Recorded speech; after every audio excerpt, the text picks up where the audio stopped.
Muy buenas hermanos, bienvenidos de nuevo para grabar un vídeo más, un pequeño devocional de la palabra de Dios con un tema bastante, pero bastante incómodo, bastante que nos va a escocer.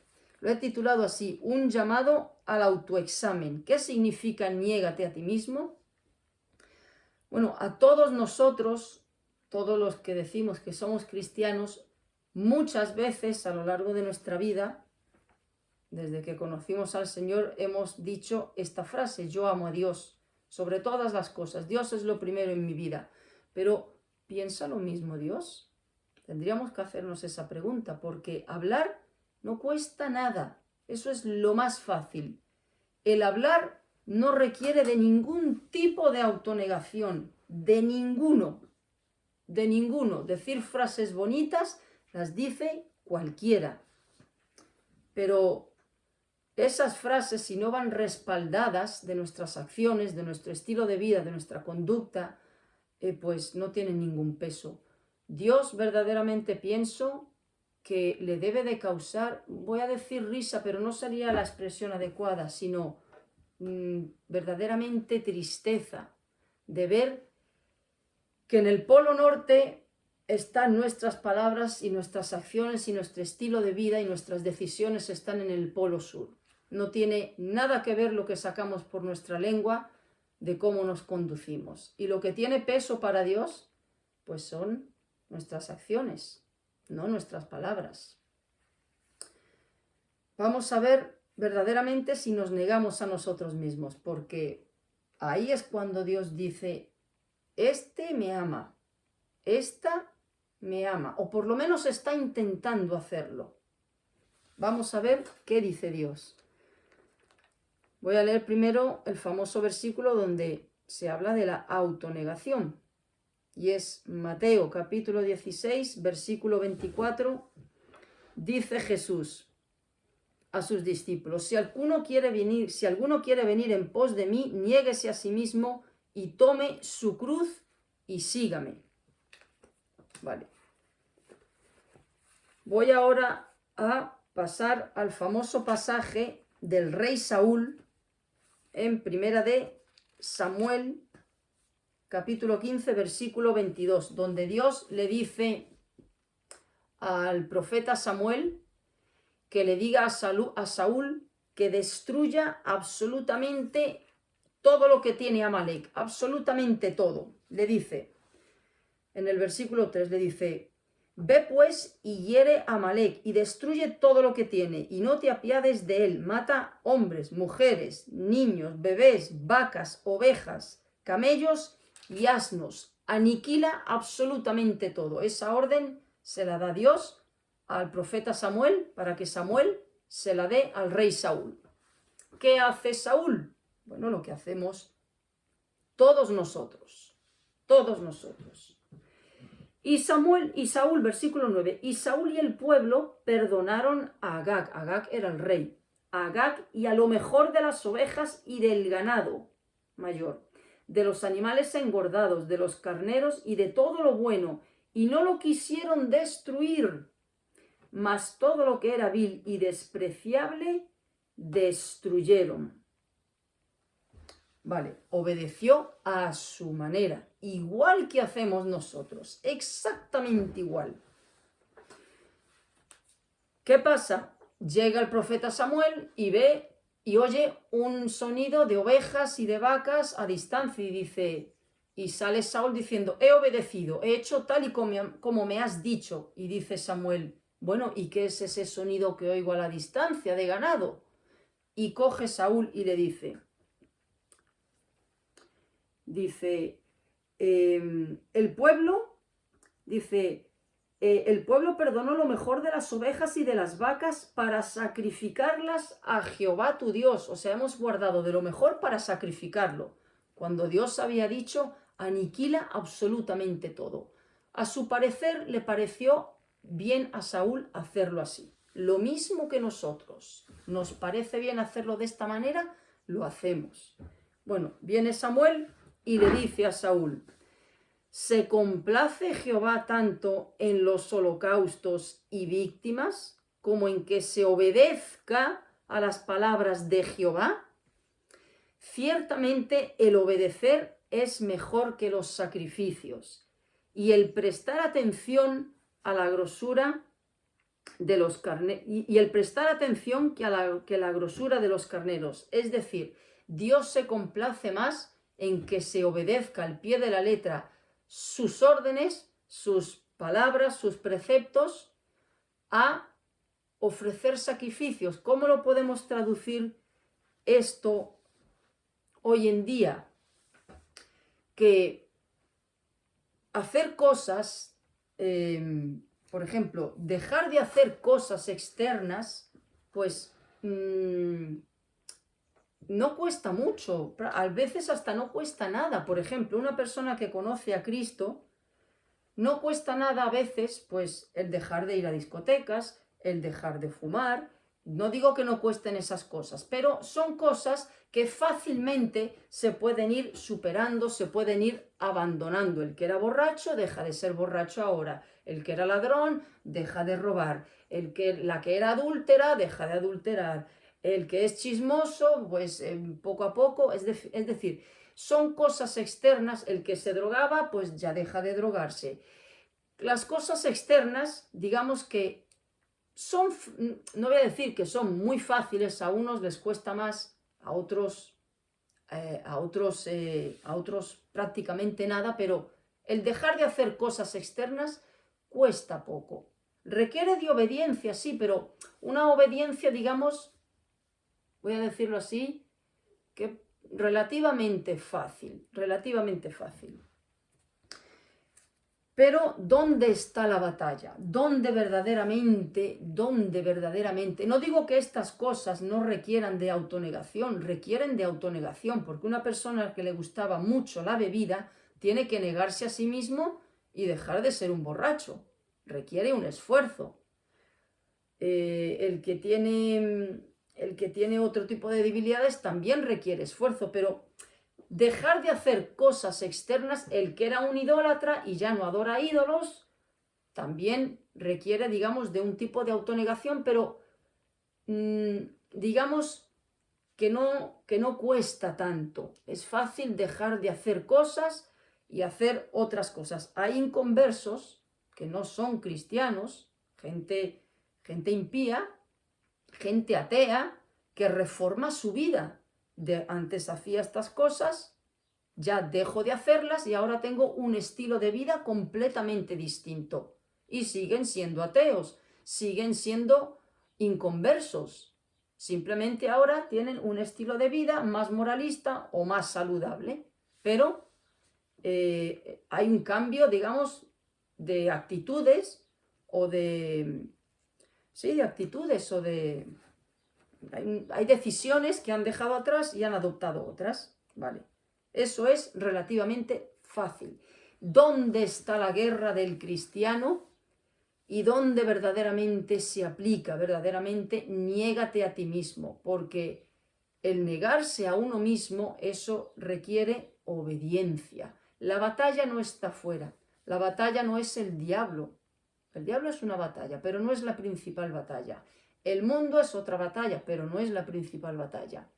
La principal batalla somos nosotros mismos, que no nos negamos a nosotros mismos. No nos negamos. Voy a hablar de ejemplos muy concretos donde verdaderamente la palabra de Dios saca nuestros colores, nos pone rojos, bien rojos, bien rojos.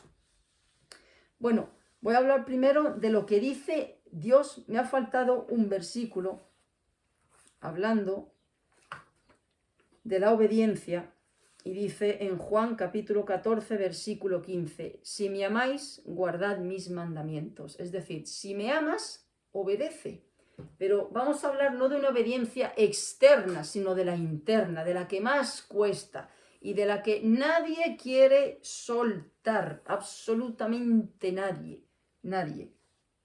Vamos a hablar de asuntos del corazón que nos sacan los colores a todos. Aquí no se puede excluir absolutamente nadie, desde quien les está hablando hasta quien sea que esté viendo este vídeo. Aquí estamos todos en el mismo paquete.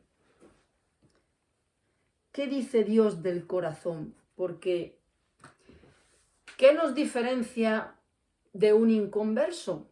¿Qué nos diferencia de la gente que no es cristiana? ¿Qué nos diferencia? Absolutamente nada. Somos parte de una raza caída, de una raza maldita por el pecado. No hay ninguna diferencia, y esto puede parecer una brutalidad, pero ante los ojos de Dios, Él lo ve así. Somos nosotros que lo vemos de esta manera distorsionada por nuestra caída.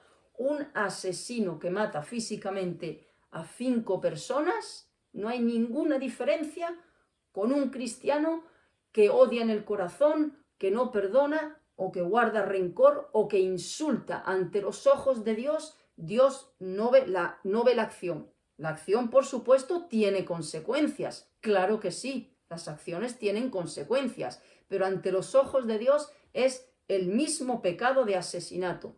¿Qué diferencia hay de un inconverso que se acuesta con 7 prostitutas y de un cristiano que ve a una mujer o una mujer ve a un hombre y tiene ya pensamientos impuros? El mismo pecado, Dios le llama adulterio. En uno es físico y en el otro es de corazón, pero los dos empezaron en el corazón. Entonces, somos parte de la misma raza caída. No hay ninguna diferencia entre el inconverso y nosotros. Ninguna, absolutamente ninguna. Somos asesinos de corazón, somos adúlteros de corazón, somos ladrones de corazón, aunque no cometamos el acto. Dios lo dice bien claro en Marcos capítulo 7, versículo 21 al 23. Dice: porque de dentro, no fuera, no ha llegado a la acción, es de dentro, solo que unos llegan más lejos que otros. Pero de dentro del corazón de los hombres salen los malos pensamientos, los adulterios, las fornicaciones, los homicidios, los hurtos, las avaricias, las maldades, el engaño, la lascivia, la envidia, la maledicencia, la soberbia, la insensatez. Todas estas maldades de dentro salen y contaminan al hombre. Entonces, no hay ninguna diferencia entre el corazón de un inconverso y el corazón de un cristiano. Absolutamente ninguno. Venimos de la misma masa, hemos heredado el pecado. Aquí no hay una raza distinta. Aquí la raza humana es la misma raza caída, maldita, depravada y perversa. Es así como Dios nos ve. Entonces, no hay nada que rechine más a los oídos de verdad de que qué buena persona es. No hay nada que cause más alergia a los oídos que esto. Voy a leer lo que Dios dice también en Jeremías, y ahora diré la diferencia entre el inconverso y el cristiano. Pero estoy hablando del corazón humano, y ahí está metido cristiano y no cristiano. ¿Qué dice Dios del corazón humano? Sigue hablando, porque dice mucho del corazón. Jeremías 17:9. Dice: engañoso es el corazón engaña, los sentimientos engañan, las emociones engañan. En nuestro corazón, nuestra alma, el alma son las emociones, están podridas, nuestras emociones están podridas, tanto del inconverso como del cristiano. Engañoso es el corazón más que todas las cosas y perverso. Engañoso nos desvirtúa la realidad, nos desvirtúa la realidad. Y perverso es que está inclinado siempre al mal. Y hay gente que dice, esto se oye continuamente, bueno, pero yo veo gente que hace cosas buenas. Bueno, eso bueno, no lo niego, y claro que es así, eso bueno que hacemos es porque estamos hechos a imagen y a semejanza de Dios. Conservamos todavía la imagen y semejanza de Dios, claro que sí. Por eso, eso que parte bueno que a veces hacemos es porque Dios lo ha puesto en nosotros, porque estamos hechos a imagen y a semejanza. pero eso no significa que seamos buenos. El ser humano cuando cayó en el Edén quedó todas sus facultades, absolutamente todas, corrompidas y depravadas, inclinadas al mal. Sigue diciendo Dios: engañoso es el corazón más que todas las cosas y perverso. ¿Quién lo conocerá? ¿Quién lo puede ver? ¿Quién puede ver el corazón? Señores, si ni siquiera nosotros vemos el nuestro, porque nos engaña a nosotros mismos, somos tan malos, somos tan corruptos, tan miserables, que nos dedicamos a escudriñar corazones ajenos, a sacar la basura de los corazones ajenos, y erramos completamente porque no lo vemos. Y el nuestro, que es el que tendríamos que escudriñar, no lo escudriñamos. Al contrario, lo vemos bastante limpito, bastante bonito, bastante bien lo vemos. Así de malos somos, que metemos el dedo en el otro, pero en el nuestro no lo metemos. El dedo en nuestro corazón, ahí no. Ahí tenemos una parcela. Nos autojustificamos en todo. Hacemos lo mismo que pasó en el Edén. Lógico y normal, porque el pecado ha pasado de uno a otro. ¿Qué hizo Adán? La mujer. ¿Qué hizo Eva? La serpiente. Exactamente lo mismo. Y pensemos esto, en el juicio, el día de nuestro juicio, cuando ya no estemos sobre esta tierra, ahí no vamos a tener a nadie a nuestro lado. Ahí, eso que hacemos aquí continuamente, reaccioné así porque fulano me dijo tal, hice esto porque me llevaron a un extremo, hice esto porque la situación es que... Culpables, buscar culpables. Ahí se ve nuestra maldad, pero nunca decimos todas las culpas son mías, exclusivamente mías. Hice esto, aunque hicieron esto mal, pero la responsabilidad es exclusivamente mía de haber procedido de esta manera. Eso no lo hacemos. Ahí se ve nuestra maldad, ahí se ve lo mismo que sucedió en el Edén, exactamente igual, no hay diferencia ninguna. No hay ninguna. Bueno, pues dice, ¿quién lo conoce? Nadie, no lo conocemos. Por eso David dice, escudriñame, Señor, y pruébame. Hazme ver lo que yo no veo. Dice, ¿quién lo conocerá? Yo, Jehová, que escudriño la mente. Señores, no escudriñemos mentes ajenas, no sabemos lo que la gente piensa. Nos equivocamos a evaluar y a pensar que fulano está pensando esto por tal motivo. Qué cosa tan absurda, qué cosa tan absurda. Yo, Jehová, que escudriño la mente. ¿Por qué no escudriñamos nuestra mente? Porque por nuestra mente pasan la infinidad de malos pensamientos, de todo tipo, pero perdemos el tiempo en averiguar los pensamientos del otro.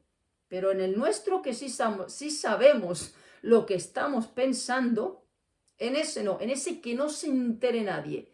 Pero en el otro voy a ver si nos detenemos a escudriñar los pensamientos ajenos, que no los vemos, no los sabemos, jamás los vamos a saber.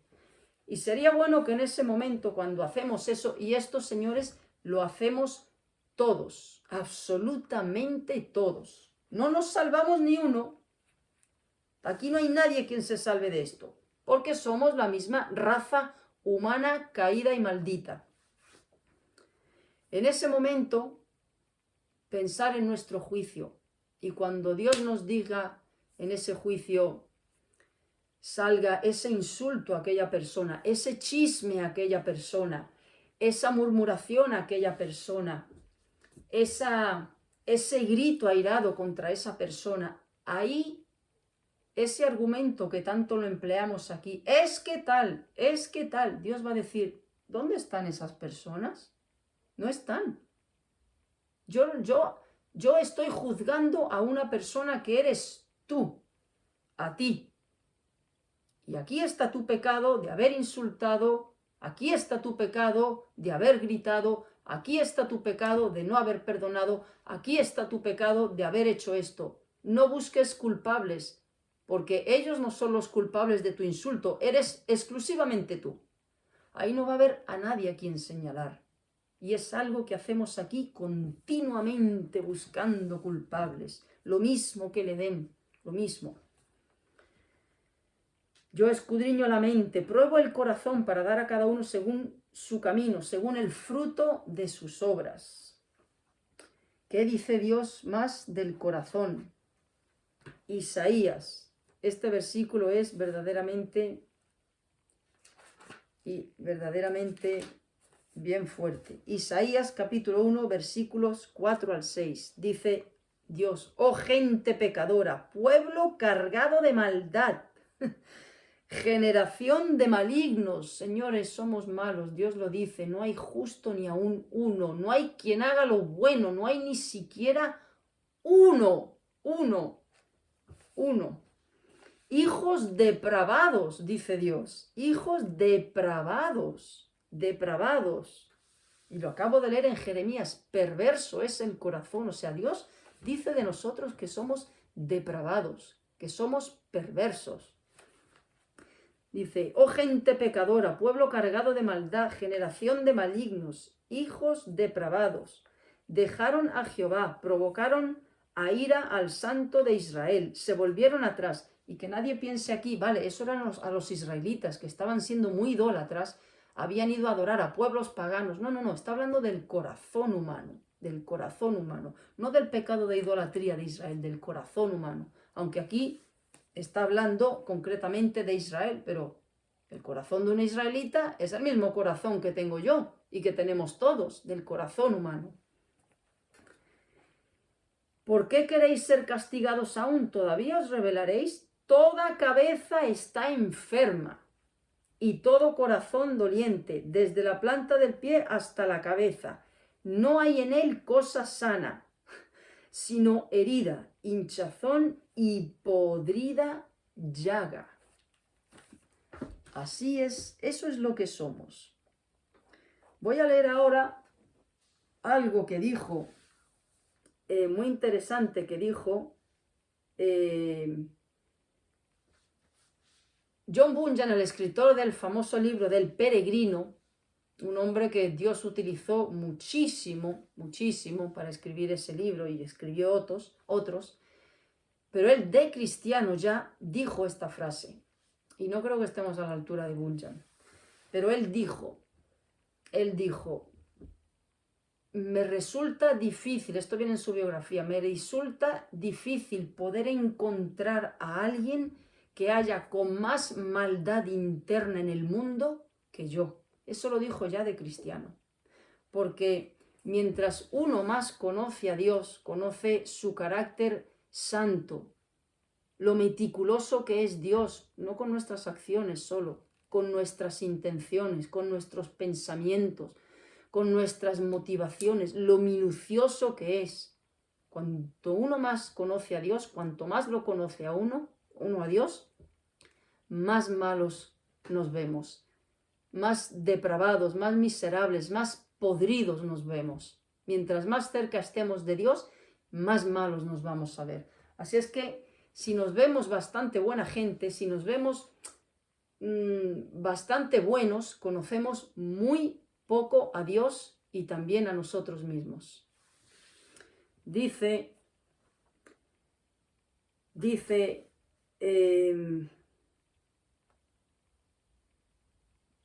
Charles Spurgeon, el famoso predicador inglés del siglo XIX, dice esto, y sería muy bueno poder memorizar esto, porque verdaderamente es una pincelada extraordinaria.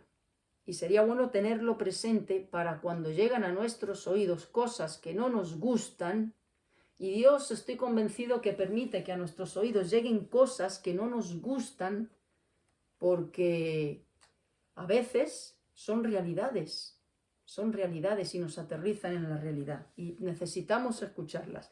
Mirad lo que dijo Charles Spurgeon. Sería bueno recordarlo cuando a nuestros oídos llega alguna crítica sobre nosotros, alguna descalificación, cosas que no nos agradan. Dice: si algún hombre piensa mal de ti, no te enojes con él, porque tú eres peor de lo que él piensa que eres. Si te acusa falsamente por algo, estate satisfecho. Porque si te conociera mejor, podría cambiar la acusación y no saldrías beneficiado por ese cambio. Si pintan un cuadro moral de ti y es feo, estate satisfecho, porque todavía necesitaría unos toques de negro para acercarse más a la realidad. ¡Qué gran verdad! ¡Qué gran verdad! Si pudiésemos memorizar esto, o ponerlo en la mesilla de noche, o llevarlo en la cartera, ¡qué bueno! ¡Qué bueno sería! Dice también otro hermano, dice, ojalá yo pudiera ser una marioneta en las manos del Señor, porque entonces no actuaría según las inclinaciones de mi corazón, que según la Biblia son corrompidas. Yo creo que ya es suficiente de lo que Dios dice del corazón. Entonces queda de manifiesto que ¿dónde está la batalla? ¿Dónde está la autonegación? ¿Dónde se tiene que poner en práctica la autonegación? Si a mí, por ejemplo, imagínense a mí que no me gustaban, pero si me hubiesen encantado las discotecas, bueno, ahora soy cristiana, dejo de ir a discotecas. Ya está, dejo de... No requiere eso no requiere mucho esfuerzo. Es fácil ya, el ejemplo que he puesto antes, inconversos, pues tenían estilos de vidas muy alocados y ahora llevan estilos de vidas pues bastante en orden. O sea, el dejar de hacer cosas y hacer otras, eso es fácil. ¿Dónde está la guerra? ¿Dónde está la verdadera autonegación?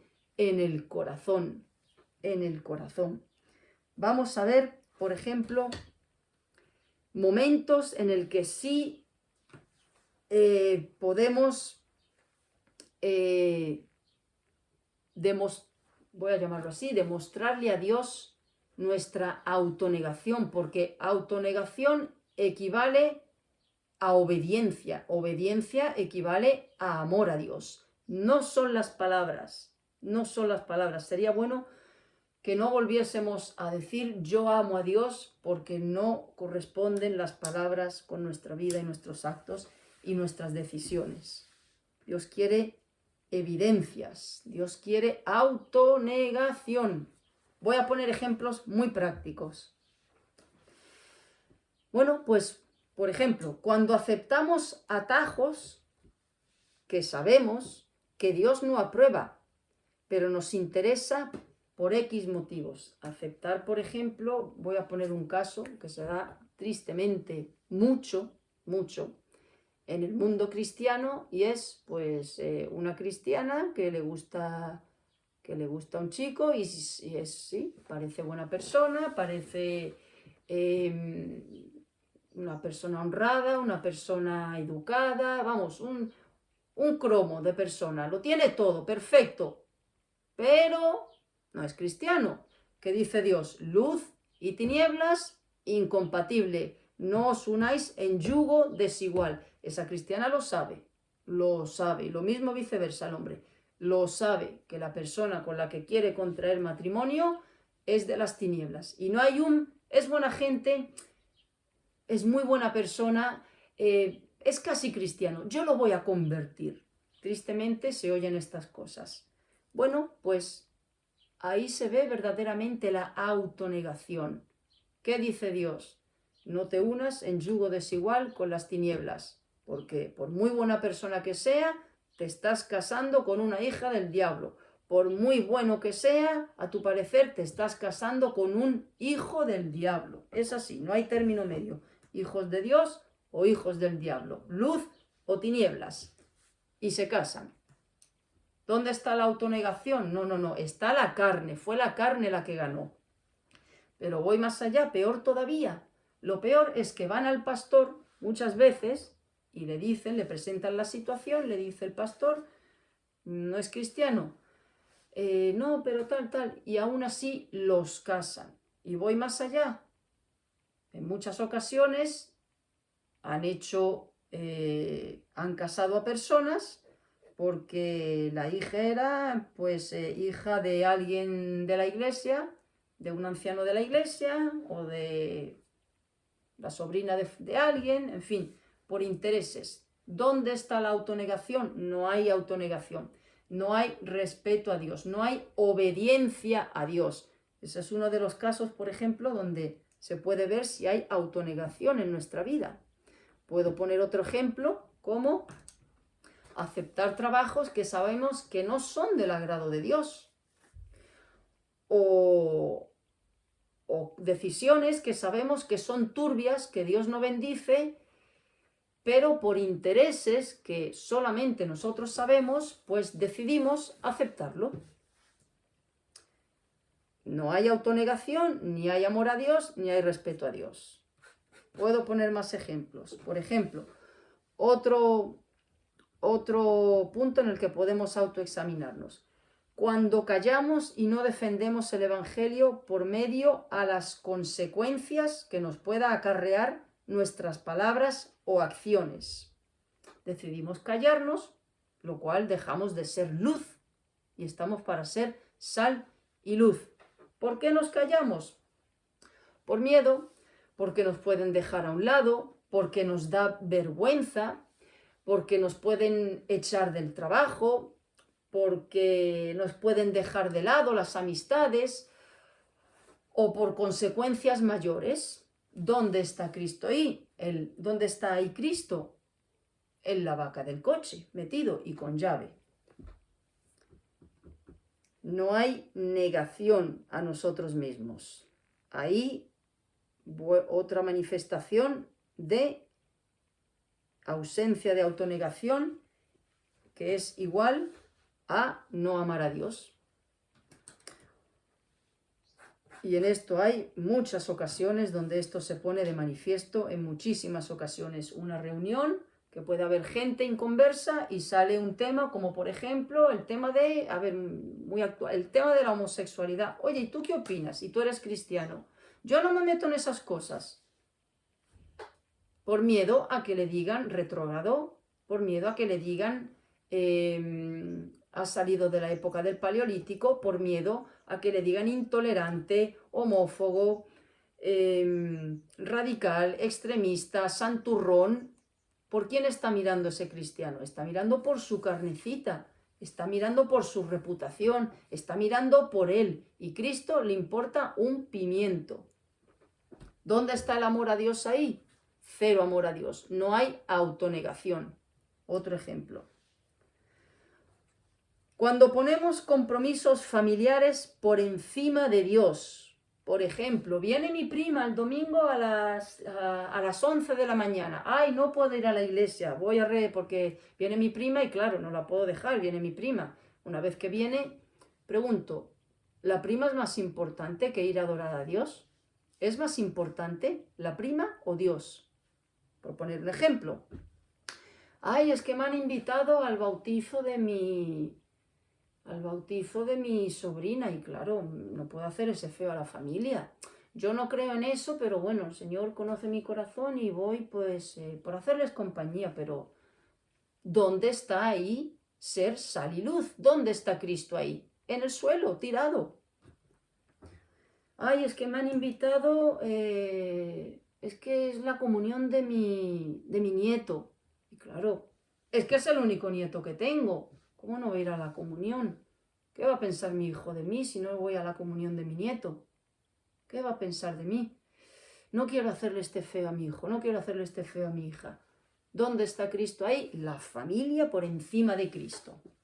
Hay tantos ejemplos que podríamos poner donde se ve que no hay autonegación en nuestra vida cuando nos vemos comprometidos. Cuando no nos vemos comprometidos, ahí sí decimos, ahí sí somos, digamos, fieles. Bueno, lo que oí una vez, Dios le ofrece muchas veces al cristiano un cristianismo sin demandas. Y no es posible eso, no es posible.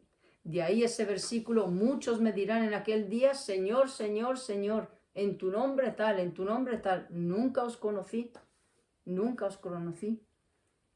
La familia también. Otro ejemplo, cuando no nos sacrificamos por los demás y ponemos nuestros deseos y agendas primero, nuestro egoísmo nos domina de una manera, nos cuesta horrores hacer un favor, nos cuesta sacrificarnos por otra persona y renunciar a lo que deseamos, renunciar a nuestros planes, a nuestras agendas, a nuestro estilo de vida, a nuestra rutina. El egoísmo, qué egoísta que somos, qué egoísta que somos. Qué egoísta que somos. Y egoísmo no es simplemente no dar dinero, no. El egoísmo se ve en nuestras acciones, ¿Qué nos cuesta sacrificarnos por un hermano y hacer esto? Eso sí, cuando nosotros necesitamos ayuda, nos quejamos porque no nos la dan. El egoísmo. Y el que hace algo a un hermano es como si se lo hiciese a Cristo. Pero voy más allá, no es solo al hermano. Primero está el hermano en Cristo, por supuesto. Luego están también las personas, sea budista, sea musulmán, sea ateo, sea católico, hasta si es un hechicero. Hay que sacrificarse y hacer el bien a otra persona, por supuesto. Primero va el cristiano, desde luego, pero se ve ahí la falta de amor, la falta el egoísmo es falta de amor. No hay autonegación. Cuando uno dice, bueno, Dios me pide que haga bien al prójimo, que me sacrifique por el prójimo. No me apetece, Señor, pero lo voy a hacer por ti. Eso es autonegación. Eso es autonegación. Otro, cuando nos importa más nuestro bolsillo que la obra de Dios. Por ejemplo, no tengo ningún problema en comprarme, yo qué sé, un vestido que me cueste 200 euros. Pero sí me duele comprar una caja de Biblias. No quiero invertir mi dinero en una caja de Biblias. O no quiero, por ejemplo, destinar X dinero para sostener a un misionero en tal lugar. Al mes me comprometo para sostener a este misionero con X al mes. Pero si sacamos dinero para nuestros caprichos personales, para nuestro último iPhone, para nuestro último Samsung Galaxy, para eso sí, eso también ahí se ve de manifiesto cuál es la prioridad en nuestra vida. Y ahora viene otro ejemplo que aquí me voy a detener bastante, porque creo que este es quizá el que más pueda escocer. Cuando hablamos, ¿cómo tratamos a los demás? ¿Cómo tratamos a los demás? Yo me hacía la pregunta si hay cosas que a uno le molestan de otras personas, que vemos acciones, que vemos que no están bien, que decimos, pero ¿cómo se puede? Pero qué mal está esto, y nos molestan esas cosas. Uno que es pecador, que está caído, que está corrompido, que tiene la misma maldad y puede hacer lo mismo que esa persona que te está molestando eso de esa persona, y uno puede hacer exactamente lo mismo. ¿Cómo debe de sentirse Dios, que es perfecto? Bueno, la Biblia lo dice, Dios es lento para la ira y grande en misericordia. Pero si a uno le molesta a veces los pecados y las actitudes de las personas, y también la de uno, ¿cómo debe de sentirse Dios? ¿Cómo tiene Dios cómo puede tener tanta paciencia? Aquí me voy a detener bastante. Efesios, capítulo 4, versículo 31 al 32. Qué malos somos, hermanos, somos muy malos. Verdaderamente somos muy malos. ¿Cuál es la única diferencia entre un inconverso y un cristiano? La sangre de Cristo. Si no fuera por la sangre de Cristo que tenemos, Dios nos fumigaría como una cucaracha. de alcantarilla, exactamente igual. Lo único que quita nuestro hedor que desprendemos es la sangre de Cristo, nada más, nada más. No te espantes, hermano, de lo que ves en la tele. Hombre mata a su mujer y ahoga a sus hijos en la bañera, porque tú estás matando directamente a tu vecino que no te cae bien al murmurarlo. O sea, somos tan injustos y juzgamos lo que no tenemos que juzgar. No estamos capacitados para juzgar. No estamos capacitados para juzgar. Juzgamos a los demás, pero no nos juzgamos a nosotros mismos. ¿Hasta qué grado llega nuestra maldad? Que somos implacables con el prójimo, pero con nosotros somos una esponjita de jabón de miel. Ahí se ve la verdadera maldad de lo que somos. Y no lo digo yo, lo dice la Biblia. Lo dice la Biblia. Ahí está el rey David, cuando fue Natán a amonestarle y le contó la historia del cabrito, que solamente tenía una, y cogió esa única cabrita que tenía ese hombre, y dijo David, lo que hizo ese hombre es digno de muerte. Y le dice Natán, tú eres ese hombre, porque no vemos nuestro pecado, somos igual que el rey David. Exactamente igual, no ha variado, el corazón humano es el mismo. Que yo sepa, aquí no hay humanos con corazón de querubines, ni de serafines, ni de arcángeles. Lo que he leído al principio del corazón lo tengo yo y lo tengo del que me esté viendo y de todo ser humano que ha caminado sobre esta tierra. Es así, es así. Por eso que nos conocemos muy poco nos conocemos, y también a Dios. Pero mientras más conozcamos a Dios, más nos vamos a conocer nosotros. Voy a poner ejemplos más prácticos ahora, más difíciles. Efesios capítulo 4, versículo 31 y 32. Quítense de vosotros toda amargura, enojo, ira, gritería, maledicencia y malicia. Dice, antes sed benignos unos con otros, misericordiosos, perdonándoos unos a otros, como Dios también os perdonó a vosotros en Cristo. Dios se humilló. Esa palabra de humillación solo la puso en práctica Dios, porque Él estaba en lo alto del todo, en lo alto, en lo más alto que pueda existir, en lo alto del todo, en su trono, en la gloria. Y Él sí bajó del cielo a la tierra. Él descendió a humillarse, a ser pisoteado por la criatura. Y la criatura, cuando tiene que pedir perdón a otra persona o perdonar, pero voy a hablar del pedir perdón,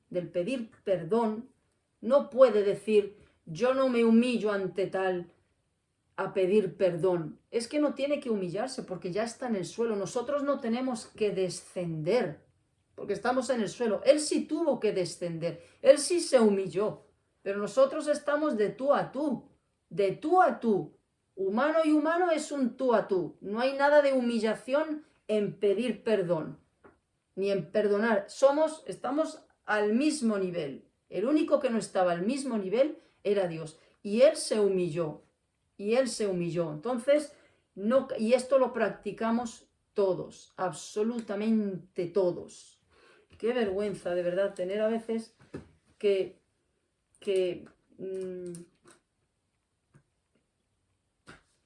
hablar de estas cosas.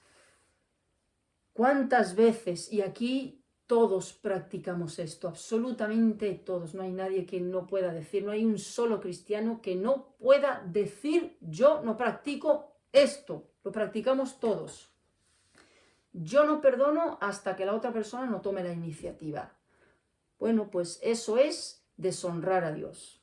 Eso es no negarse a sí mismo, porque Dios se negó a sí mismo por amor a nosotros y se humilló. Cargó en la cruz con todo lo que nosotros teníamos que haber cargado. Entonces, en el juicio, esa frase, Dios se va a reír de esa frase. Cuando Pedro le negó, ¿quién tomó la iniciativa? La tomó Cristo. Dice que Pedro lloró amargamente, pero cuando Cristo resucitó, él fue a buscar a Pedro. 3 veces le preguntó, ¿me amas? 3 veces, 3 negaciones. Fue él quien tomó la iniciativa. Y con los demás apóstoles también, porque los demás apóstoles le negaron también. Entonces, no puede existir en la boca de un cristiano, hasta que no lo haga, yo no lo hago. No puede existir eso. Uno tiene que pedir perdón, por supuesto, por lo que uno ha hecho, Y si hay algo en nuestro corazón que sabemos que hemos hecho mal a esa persona, aunque haya sido la otra persona la provocadora, pero a mí me corresponde esta falta que yo cometí, hay que pedir perdón. Pero eso requiere de autonegación. Y esta autonegación cuesta mucho más que dejar de ir a una discoteca. Cuesta mucho más que dejar de ser borracho. Cuesta mucho más que dejar el tabaco. Cuesta mucho más que dejar de adorar ídolos. Esto cuesta mucho más, muchísimo más. El perdón. El perdón es el no perdonar, y el no pedir perdón es la negación del Evangelio. Y recordemos, no tenemos que humillarnos. Estamos al mismo nivel con otro pecador, al mismo nivel. El único que se humilló fue Cristo. Y ni siquiera al mismo nivel queremos hacerlo. Andamos siempre con una partida de ajedrez. Le toca a este, no, fue el peón el que yo moví, y como el peón está aquí, pues no, le toca a él. Sigo leyendo. ¿Cuántas veces no nos negamos a nosotros mismos cuando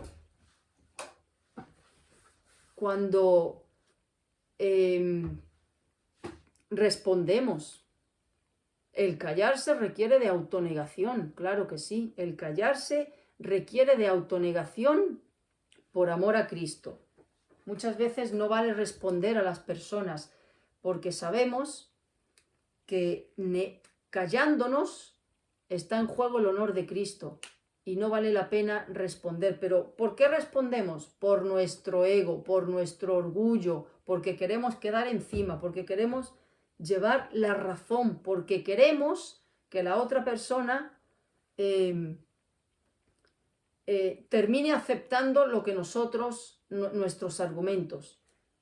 ¿Qué hizo Dios? ¿Qué hizo Cristo con Pilato? No le respondió absolutamente a nada, se quedó callado. Hasta el mismo Pilatos le dijo, ¿no sabes que tengo poder para condenarte o para soltarte? Y él no respondió. Bueno, le respondió a eso sí, dice, ningún poder te hubiese dado si no te hubiese dado del cielo. Pero el quedarse callado por amor a Dios, por amor a su reputación, ante una provocación, ante un insulto. ¿Qué nos pide nuestro cuerpo cuando alguien nos insulta, cuando alguien se burla de nosotros, cuando alguien nos humilla o hace comentarios despectivos? ¿Qué nos pide nosotros?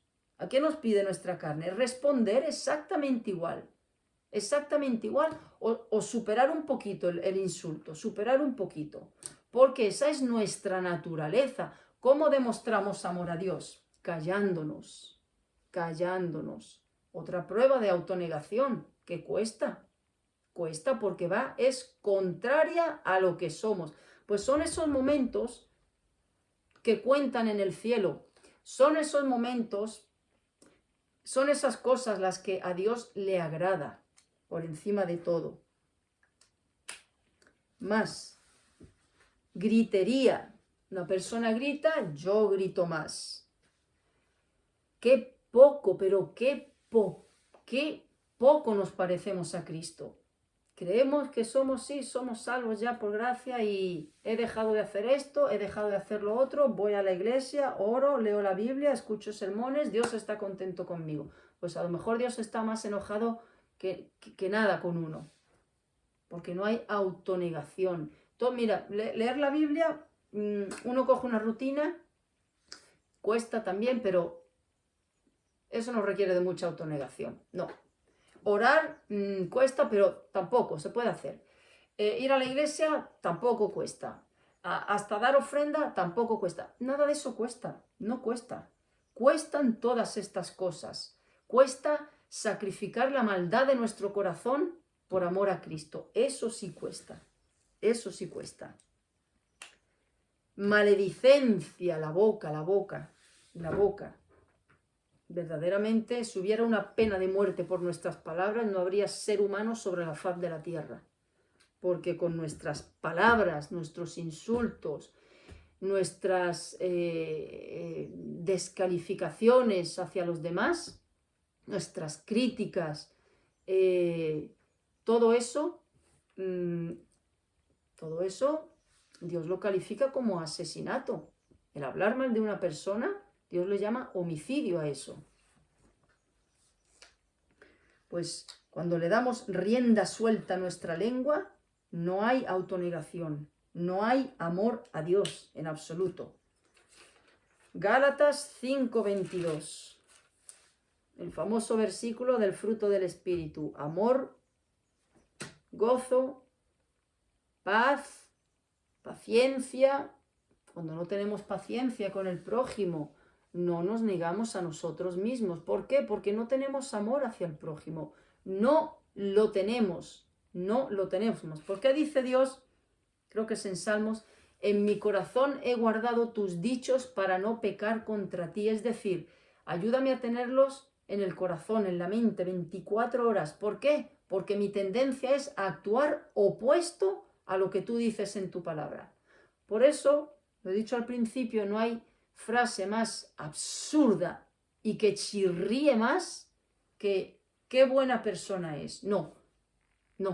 Yo diría más bien, va por el buen camino de la autonegación. Si es cristiano, va por el buen camino de la autonegación. Pero qué buena persona es, no. Va por el buen camino de la autonegación y está intentando obedecer a Dios, demostrarle a Dios amor. Amor, gozo, paz, paciencia, benignidad, bondad. Benignidad y bondad. No somos benignos ni bondadosos. No lo somos en absoluto. Y eso se manifiesta en cómo nos gusta sacar a relucir las faltas de los demás, los errores de los demás, los tropiezos de los demás, criticar a los demás, sacar todo lo que podamos ver de feo en los demás, hablar de ello y sacarlo. Pero lo nuestro en una caja fuerte, bien cerrada, que nadie se dé cuenta. Qué bueno sería si pudiésemos leer los pensamientos de unos de otros. Creo que no habría humanos sobre la faz de la tierra. Nos mataríamos unos a otros. Nos mataríamos unos a otros. Pero ahí se ve la falta de benignidad y de bondad. Nos vemos muy perfectos interiormente y vemos las faltas de los demás como catedrales negras, como carbones encendidos. Y lo nuestro, que a lo mejor es peor, no lo vemos, no lo vemos. Ahí se manifiesta nuestro ensañamiento, nuestra maldad. Y todos ponemos esto en práctica, absolutamente todos. Todos. Nos encanta enterarnos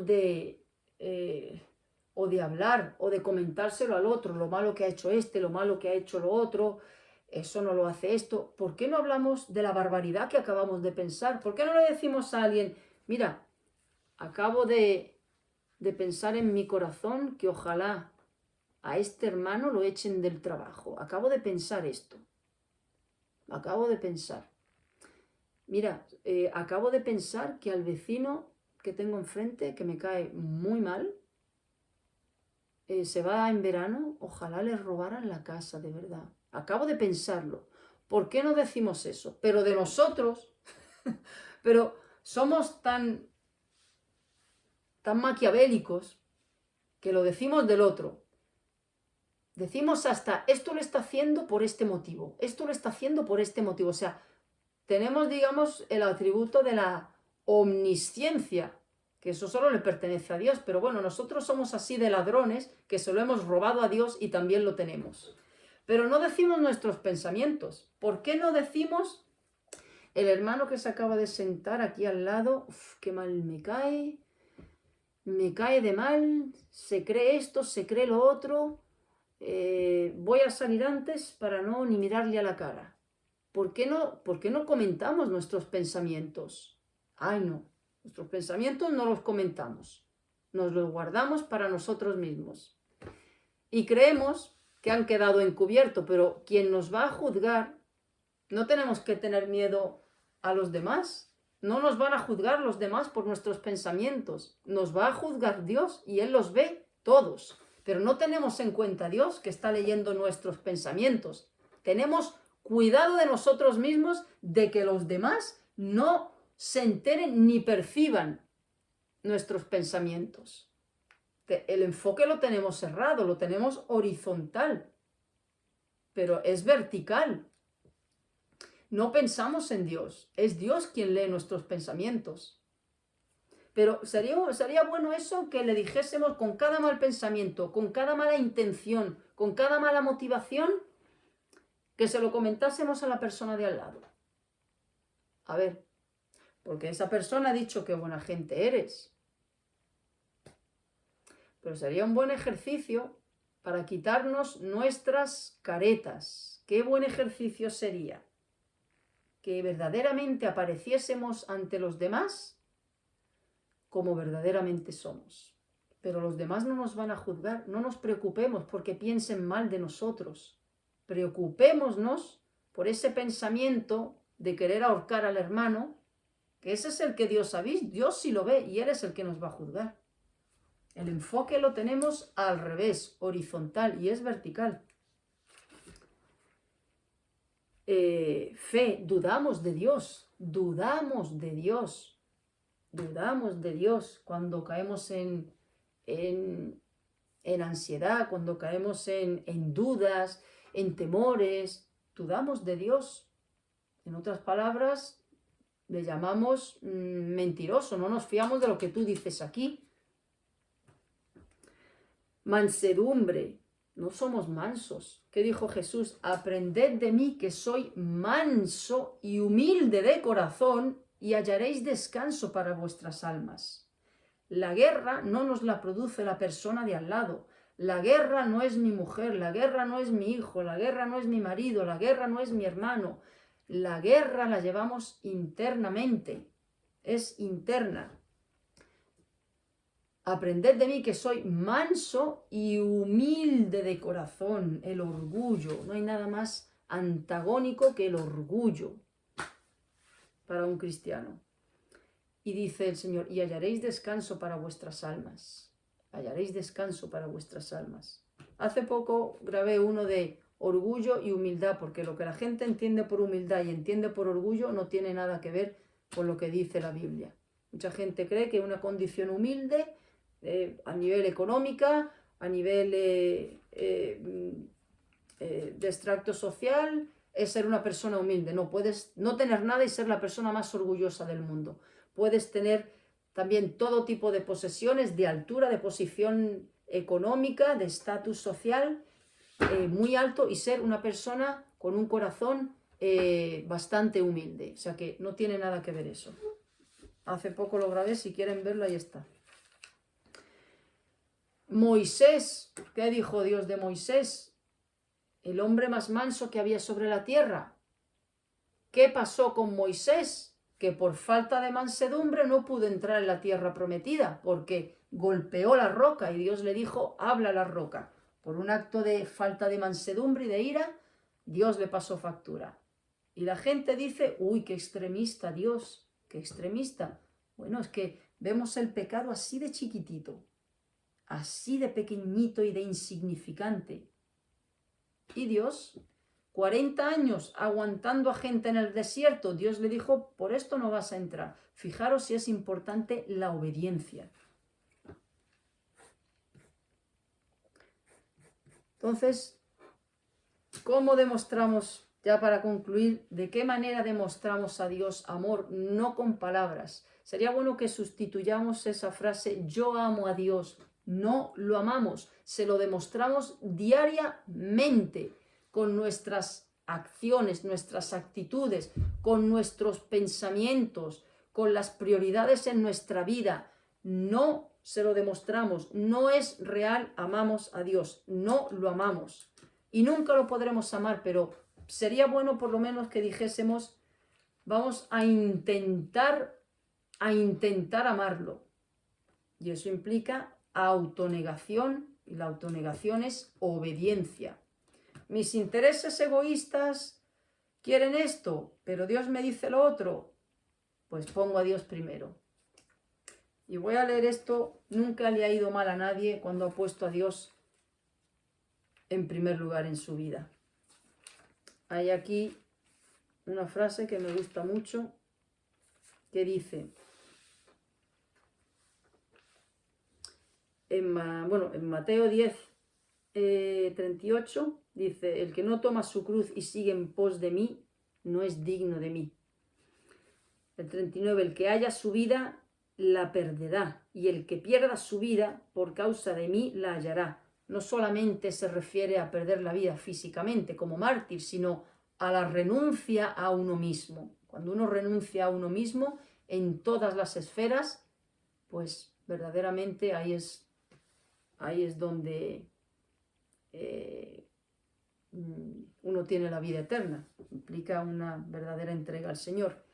Y esta frase, muy buena, no es un versículo, es de una anotación, no es mía. Dice, debemos estar dispuestos a morir a nuestros afectos. ¿Significa que no debo de amar a nadie? No, no significa eso. Significa a que mis preferencias personales tienen que estar en segundo lugar. Primero tiene que estar Dios. A nuestros afectos, sueños, deseos, ambiciones y objetivos. Y luego estar dispuestos a que el Señor obre como quiera en nuestra vida. Uno nunca puede perder cuando se rinde totalmente a Dios. Nunca se puede perder al renunciar a uno mismo. Autonegación. El que quiera venir en pos de mí, niéguese a sí mismo. ¿Qué le dijo Dios? ¿Qué le dijo Samuel por mandato de Dios a Saúl? ¿Se complace Dios tanto en sacrificios y en holocaustos como en que se le obedezca? No. Dios se complace en la obediencia. Entonces, de nada sirve ir a la iglesia, leer la Biblia, orar 3 horas diarias, oír 5 sermones, si a la hora de la verdad todos estos ejemplos que he puesto, y habrá cientos de ejemplos más, cada uno sabe su vida personal y las batallas que tiene que enfrentar, pero Dios nos pone diariamente, a ver, demuéstrame, a ver, demuéstrame, a ver, demuéstrame, a ver, demuéstrame. Y es triste que verdaderamente el niéguese a sí mismo. Sí, me niego a mí mismo siempre y cuando no interfiera en mis deseos personales. Sí, yo soy cristiano, claro que sí, pero perdona al que te ha ofendido y te cae fatal. Ahí ya no me gusta tanto. Un cristianismo sin demandas. Te invitan a no sé dónde, sabes que no es del agrado de Dios, no puedo quedar mal con la gente. Bueno, pero el Señor sabe mi corazón. Esa excusa no vale, esa es la excusa del diablo. El Dios ve tu corazón, no pasa nada. Tú vas, tú quedas bien, pero Dios ve tu corazón. Lo importante es que Dios ve tu corazón. No, Dios quiere hechos también. Dios quiere hechos también. Entonces, tome su cruz, niéguese a sí mismo, es poner a Dios en primer lugar por encima de todas las cosas. Y la verdadera autonegación nace en el corazón. con múltiples ocasiones a lo largo de nuestra día a día, de nuestra vida, donde Dios nos pone a prueba verdaderamente, porque hablar no cuesta nada, predicar no cuesta nada. Nada de eso cuesta en realidad. Lo que cuesta es doblegar el corazón, que ya he leído lo que Dios dice del corazón, que es una infección, una podredumbre, un pozo séptico, una guarida del mal, una cámara de horrores. Todo eso es nuestro corazón. Todo eso es nuestro corazón. ¿Qué nos diferencia del inconverso? La sangre de Cristo que Dios ha derramado y nos ha limpiado. Eso es lo que quita el hedor. Eso es lo que quita el hedor. La sangre de Cristo es lo que le hace a Dios decir, huele bien, porque la sangre de Cristo ha borrado el estiércol de nuestro pecado. Pero somos estiércol. Somos estiércol, aunque parezca duro, aunque parezca extremista, el pecado es algo muy serio delante de Dios y nosotros lo vemos en la superficie. ¿Hago esto?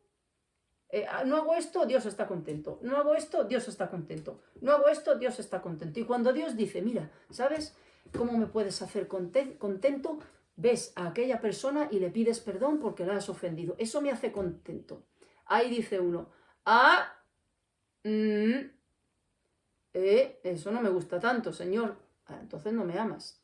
Mira, ¿sabes lo que me hace contento? No que vayas a la iglesia, no que prediques, ¿sabes lo que me hace contento? Que cuando te digan en el trabajo que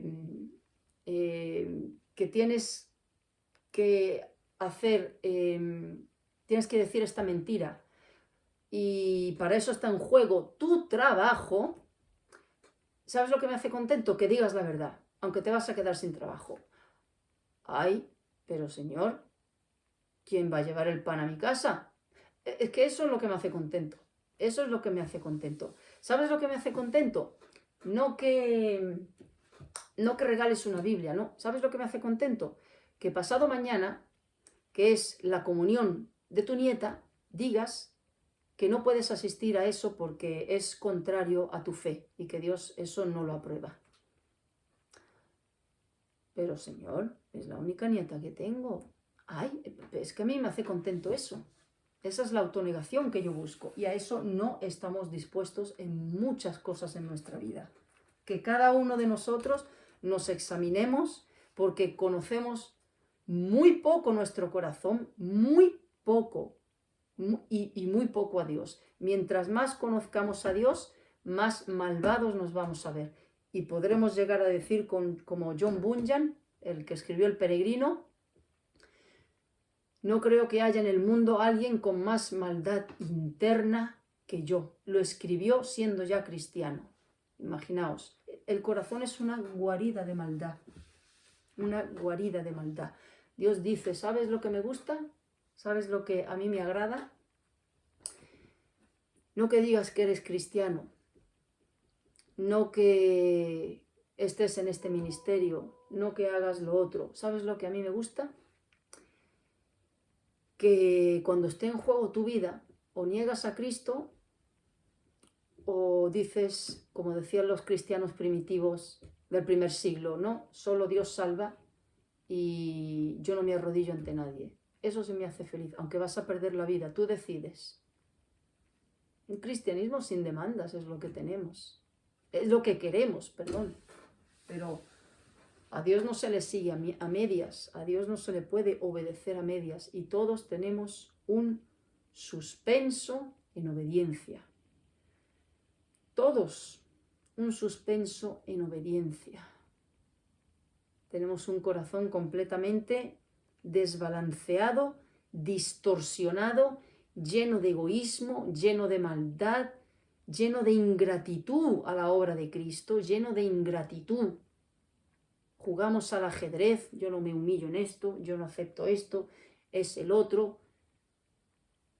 Verdaderamente no sé cómo Dios nos soporta únicamente por amor a Cristo, solamente por amor a Cristo, porque merecemos que haga así, igual que va a hacer con los ateos, con los brujos, con los hechiceros, y nos tira al infierno. Es más, peor porque Nosotros, cuando hemos recibido luz, sí sabemos estas cosas, sí lo sabemos, y aún así desobedecemos, porque muchas decisiones de las que tomamos sabemos que no son del agrado a Dios, pero ponemos nuestra carnecita por delante.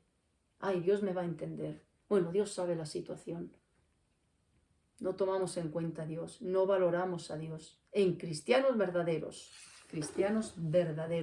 somos un fracaso, un fracaso. No hay esa expresión que tanto se dice, un gran hombre de Dios, un gran pastor, un gran cristiano. Hay que quitar esa palabra. No existe, no es real, no es real.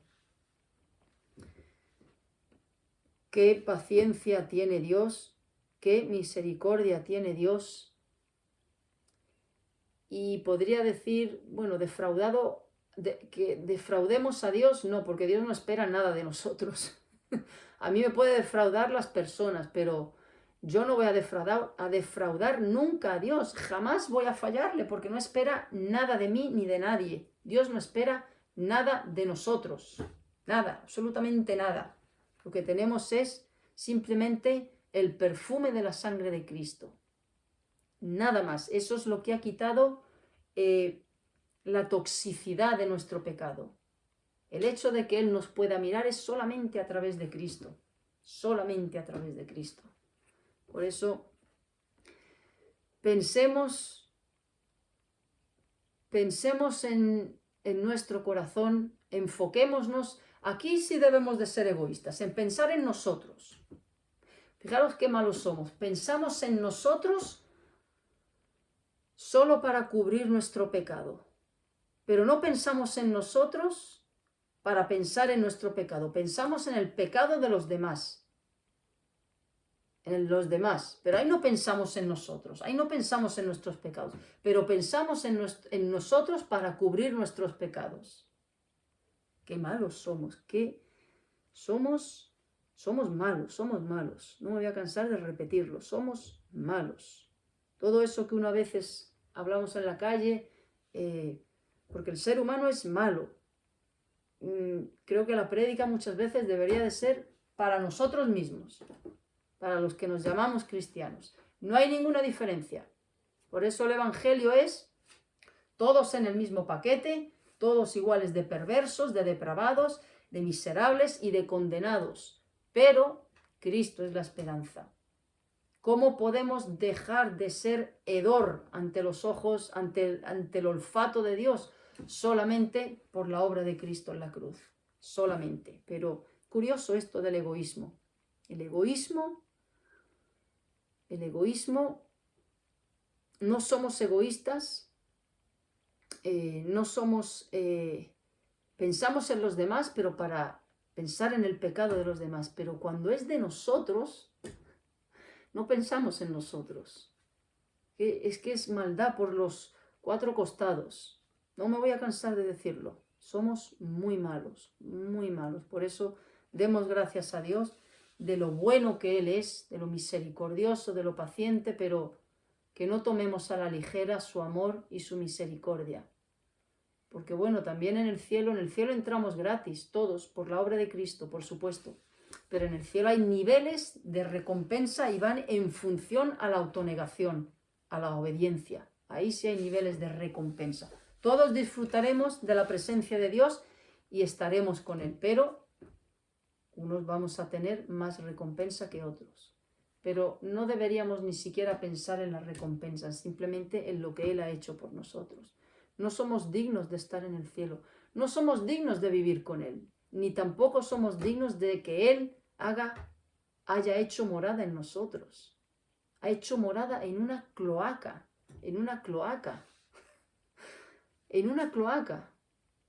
La ha perfumado con su sangre, pero vive en una cloaca, pero que Él ha limpiado y ha decorado por su sangre. Entonces, compararnos con los demás, perder el tiempo cuando hay tanta basura, tanta podredumbre, es patético. Gracias, Señor, por tu obra de la cruz. Gracias porque tú eres lo único bueno que habita en nosotros. No hay nada atractivo en nosotros, simplemente en tu soberana voluntad decidiste derramar misericordia, pero más allá no vas a encontrar nada, Señor. Por eso toda la gloria es tuya en todo, Señor. Ni siquiera el hacer procede de nosotros, procede de ti. Tú eres el que produce el querer como el hacer. Así lo dices.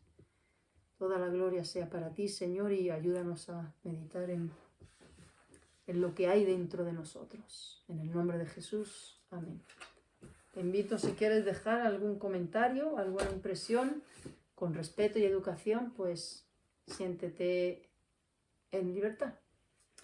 Hasta la próxima.